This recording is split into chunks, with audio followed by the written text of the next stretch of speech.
Hi നമസ്കാരം, ഞാൻ നിങ്ങളുടെ സ്വന്തം എസ്തപ്പാൻ. അഡ്മിഷൻ കർണാടകയിലേക്ക് അതല്ലെങ്കിൽ ബാംഗ്ലൂരിലേക്ക് അഡ്മിഷൻസ് നോക്കിക്കൊണ്ടിരിക്കുന്ന സ്റ്റുഡൻസും പേരൻസും കാണേണ്ട ഒരു മസ്റ്റ് വീഡിയോ ആണിത്. കഴിഞ്ഞ അനേക ദിവസങ്ങളിലായിട്ട് നമ്മൾ പല കോളേജുകൾ വിസിറ്റ് ചെയ്ത് അതിൻ്റെ വ്ളോഗുകൾ ചെയ്തുകൊണ്ടിരിക്കുന്നു. എജു ജേണി വിത്ത് ജേണക്സ് എന്ന പേരിൽ. നിലവിൽ കഴിഞ്ഞ കുറച്ച് ദിവസങ്ങളിലായിട്ട് KCET എക്സാമിനേഷൻ അറ്റൻഡ് ചെയ്ത സ്റ്റുഡൻസിന് അവരുടെ പ്രൊഫൈലുകളിലേക്ക് അപ്ഡേറ്റ് ചെയ്യാനായിട്ട് പറ്റുന്നില്ല, അവരുടെ മാർക്കുകൾ അപ്ഡേറ്റ് ചെയ്യാൻ പറ്റുന്നില്ല. അതേപോലെ തന്നെ ലോഗിൻ ചെയ്യാനായിട്ട് ക്രെഡൻഷ്യൽസിൽ എറർ കാണിക്കുന്നു. അങ്ങനെ പല എൻക്വയറീസ് വന്നതിൻ്റെ അടിസ്ഥാനത്തിൽ ഞാൻ ഇന്ന് എത്തിയിരിക്കുന്നത് KCET എക്സാമിനേഷൻ നടത്തുന്ന അതോറിറ്റി, അതായത് കർണാടക എക്സാമിനേഷൻ അതോറിറ്റി KEAയിലാണ്. ബാംഗ്ലൂരിലെ മല്ലേശ്വരത്താണ് KEAയുടെ ഓഫീസ് നിൽക്കുന്നത്.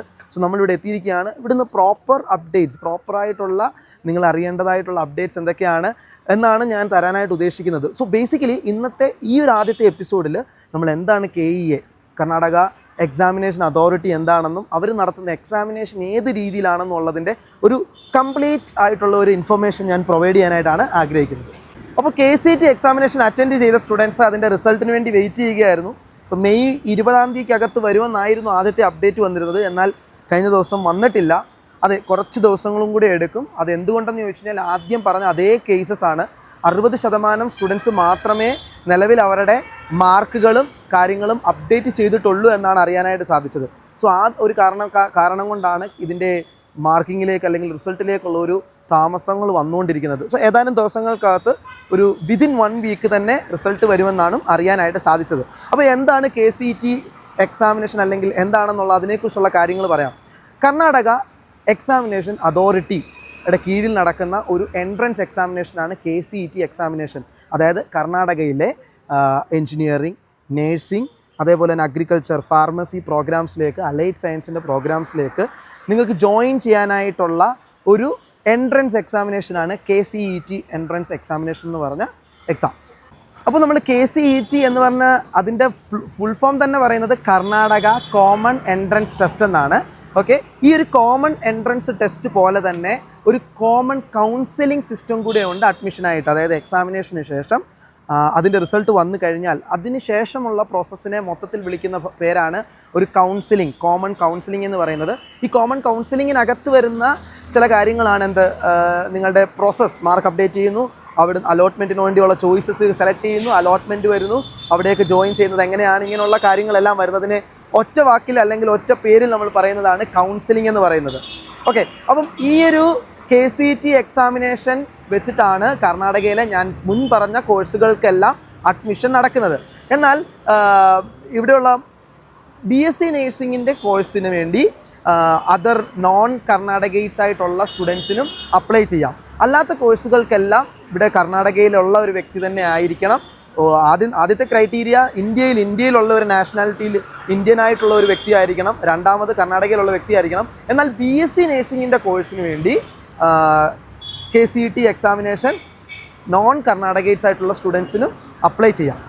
ഇനി KCETയിൽ എത്ര സബ്ജക്ട്സ് ഉണ്ട്? അതായത് ബേസിക്കലി സയൻസ് പഠിച്ച സ്റ്റുഡൻസിന് വേണ്ടിയാണ് KCET എക്സാമിനേഷൻ നടത്തുന്നത്. അതായത് physics, chemistry, maths, biology, mathematics വേണ്ട മെഡിക്കലായിട്ടുള്ള കോഴ്സുകൾക്ക്, അതായത് BSc നേഴ്സിംഗ് ആവട്ടെ, മറ്റ് മെഡിക്കൽ അലൈഡ് സയൻസിൻ്റെ കോഴ്സുകൾക്ക് മാത്തമാറ്റിക്സ് മസ്റ്റ് അല്ല. എന്നാൽ മറ്റ് എഞ്ചിനീയറിംഗ് മറ്റ് കോഴ്സുകൾക്ക് മാത്തമാറ്റിക്സും വേണം. സോ ഒരു സയൻസ് പഠിക്കുന്ന സ്റ്റുഡൻറ്റിനാണ് KCET എക്സാമിനേഷൻ എഴുതേണ്ടതായിട്ടുള്ളത് വരുന്നത്. ഓക്കെ, അതിനുശേഷം ഈ വട്ടത്തെ എക്സാമിനേഷന് ഓരോ ക്വസ്റ്റിനും ഓരോ മാർക്ക് വീതമായിരുന്നു. അങ്ങനെ 80 മിനിറ്റ്സിലായിരുന്നു അതിൻ്റെ എക്സാമിനേഷൻ നടന്നത്. നെഗറ്റീവ് മാർക്കിംഗ് ഇല്ലായിരുന്നു. 2024 KCET എക്സാമിനേഷൻ കഴിഞ്ഞതാണ്. എങ്കിലും നമുക്ക് കഴിഞ്ഞ 1 മാസം അല്ലെ 1.5 മാസമായിട്ട് വന്ന എൻക്വയറീസിൻ്റെ അല്ലെങ്കിൽ ഡൗട്ടുകളുടെ ഒരു സംക്ഷിപ്ത രൂപമായിട്ടാണ് ഞാനിപ്പോൾ പറയുന്നത്. KCET എക്സാമിനേഷൻ ഓൺലൈൻ ആയിരുന്നു, ഓഫ്ലൈൻ ആയിരുന്നു? KCET എക്സാമിനേഷൻ ഓഫ്ലൈൻ ആണ്. നിങ്ങൾ രജിസ്റ്റർ ചെയ്തതിന് ശേഷം പോർട്ടലിൽ നിന്നും സെലക്ട് ആകുന്ന ഒരു പർട്ടിക്കുലർ സ്കൂളിൽ അല്ലെങ്കിൽ കോളേജിനകത്തായിരിക്കും ആ എക്സാമിനേഷൻ കർണാടകയിൽ തന്നെ നടക്കുന്നത്. ആ എക്സാമിനേഷൻ പങ്കെടുത്തിട്ടുള്ള സ്റ്റുഡൻസ് ആണ് ഈ വർഷം പങ്കെടുത്തിരിക്കുന്നത്. 3,89,637 സ്റ്റുഡൻസ് ആണ് KCET എക്സാമിനേഷന് അപ്പിയർ ചെയ്തിരിക്കുന്നത്. സോ ഇത്രയും സ്റ്റുഡൻസിന്, ഈ പറഞ്ഞ ഇത്രയും മുഴുവൻ സ്റ്റുഡൻസിനും ഈ നിലവിലുള്ള അടുത്ത കൈൻഡ് ഓഫ് കൗൺസിലിങ്ങിലേക്കും അർഹരാണ്. അവർ കൗൺസിലിങ്ങിലേക്ക് വരും. ഇവർക്ക് റിസൾട്ട് വന്നു കഴിഞ്ഞാൽ ആ റിസൾട്ടിൻ്റെ കൗൺസിലിങ്ങുകൾ ഉടനെ ആയിരിക്കും നടക്കുന്നത്. ഇനി KCETയുടെ പാസിംഗ് പെർസെൻറ്റേജ് എന്താണ്? KCET എക്സാമിനേഷൻ എഴുതണം. ഞാൻ ഈ പറഞ്ഞ കോഴ്സുകൾക്ക് ഇപ്പോൾ ഒരു നേഴ്സിംഗിന് അഡ്മിഷൻ കർണാടകയിൽ എടുക്കുന്നുണ്ടെങ്കിൽ നിങ്ങൾ ആദ്യത്തെ ക്രൈറ്റീരിയ ആണ് KCET എക്സാമിനേഷൻ എലിജിബിൾ ആകണമെന്ന്. അപ്പോൾ എലിജിബിൾ ക്രൈറ്റീരിയ അല്ലെങ്കിൽ പാസിംഗ് പെർസെൻറ്റേജ് ഓഫ് KCET എന്ന് പറയുന്നത് 50% ആണ്. ജനറൽ കാറ്റഗറിക്ക് 50%, SC/ST കാറ്റഗറിക്ക് 40%, അതേപോലെ OBC കാറ്റഗറിക്കും 40% ആണ് വരുന്നത്.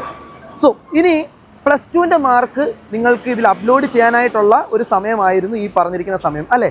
+2ൻ്റെ മാർക്കാണ് നിങ്ങൾക്കിപ്പം അപ്ലോഡ് ചെയ്യാനായിട്ട് ബുദ്ധിമുട്ടുന്നതെന്ന് തോന്നുന്നു. +2ൻ്റെ മാർക്ക് എങ്ങനെയാണ് ഇവരെടുക്കുന്നത്? ആ മാർക്കും കൂടെ കൂട്ടിയിട്ടാണ് ഇതിൻ്റെ റാങ്കിങ് അല്ലെങ്കിൽ ഇതിൻ്റെ റിസൾട്ട് നിങ്ങൾക്ക് തരുന്നത്.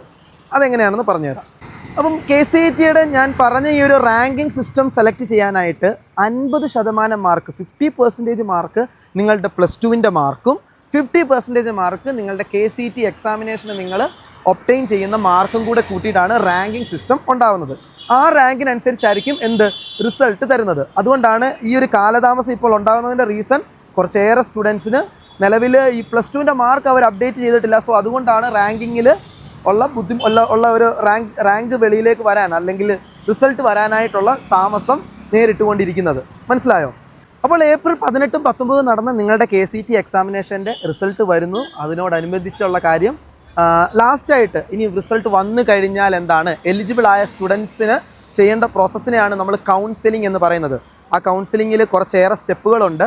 എന്താണ്? നിങ്ങളുടെ +2ൻ്റെ മാർക്ക് ആഡ് ചെയ്യുക, അതേപോലെ തന്നെ അടുത്ത സ്റ്റെപ്പ് കോളേജ് ചൂസ് ചെയ്യുക, ഇങ്ങനെ പല കാര്യങ്ങളുണ്ട്. ഇതിൻ്റെ അപ്ഡേറ്റ് ഈ ഒരു വീഡിയോയിൽ തരുന്നില്ല. ഞാനിത് പെട്ടെന്ന് സംസാരിച്ചതിൻ്റെ അടിസ്ഥാനത്തിൽ നിങ്ങൾക്ക് തരുന്ന ഒരു അപ്ഡേറ്റ് ആണ് ഇപ്പോൾ തന്നത്.